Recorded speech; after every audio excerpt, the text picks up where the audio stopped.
வாழ்வில் நமக்கு ஏதேனும் நமது சக்திக்கு அப்பாற்பட்ட விஷயம் ஒன்று நடக்க வேண்டும் என்றால் நாம் அதற்கு முயற்சியை முதலில் எடுப்போம். இறுதியில் முடியாத பட்சத்தில் இறைவனை வழிபடுகிறோம்.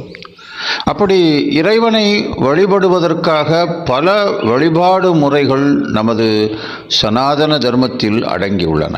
அதாவது இறைவனுக்கு ஆராதனை செய்வது, அபிஷேகம் செய்வது, அர்ச்சனை செய்வது, இந்த காவடி எடுக்கிறது, பாத யாத்திரை செய்கிறது, அங்க பிரதட்சணம் செய்கிறது, விரதம் இருக்கிறது, அக்னி சட்டி ஏந்துறது, பொங்கலிட்டு வழிபடுறது, மாவிளக்கு ஏற்றி வழிபடுகிறது, அது மாதிரி நேர்த்திக்கடன்களையெல்லாம் நிறைவேற்றி கொள்றதுக்காண்டி சிலர் கூட அந்த சேவல், ஆடு போன்ற உயிரினங்களை கூட பலி கொடுப்பது போன்ற பல வழிபாடு முறைகள் உள்ளன.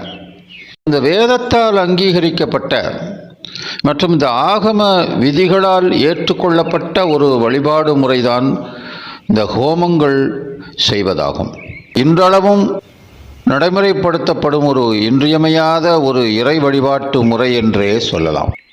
நமது முன்னோர்கள் வளிமண்டல தேவதைகள், பிரம்ம தேவதைகள், பிரம்மலோகம், விஷ்ணுலோகம், சிவலோகம், இந்திரலோகம், சொர்க்கலோகம், ஆத்மலோகம், பித்ருலோகம் மற்றும் தேவதாலோகம் போன்ற இன்னும் எண்ணற்ற லோகங்களுக்கு இங்கிருந்து அந்த மந்திர தந்திர எந்திரங்களை பயன்படுத்தி தனது வேண்டுதல்களை அனுப்பி அதன் மூலம் அந்த உரிய தேவதைகளிடமிருந்து உடனடியாக அருளை பெற்று ஆசியை பெற்று வந்து அவர்களுக்கு அந்த காரியங்கள் நிறைவேறிய அதிசயங்களை நமது முன்னோர்கள் பதிவு செய்திருக்கிறார்கள். ஹோமம்னா என்ன அப்படின்னு அறியாதவங்க அதை நம்புகிறாங்க முழுமையாக. எப்படி தெய்வத்தை நம்புகிறாங்களோ எதையுமே நம்புனா அது சரியாக வேலை செய்யும்ன்றது தான் உண்மை. நம்ம நம்பிக்கை தான் ஆன்மீகத்தில் முக்கியமானதாக கருதப்படுகிறது. இந்த ஹோமங்கள் மிகவும் ஜாக்கிரதையாக கையாள வேண்டிய ஒரு கரண்ட் கம்பி மாதிரின்னு நினச்சிக்கலாம்.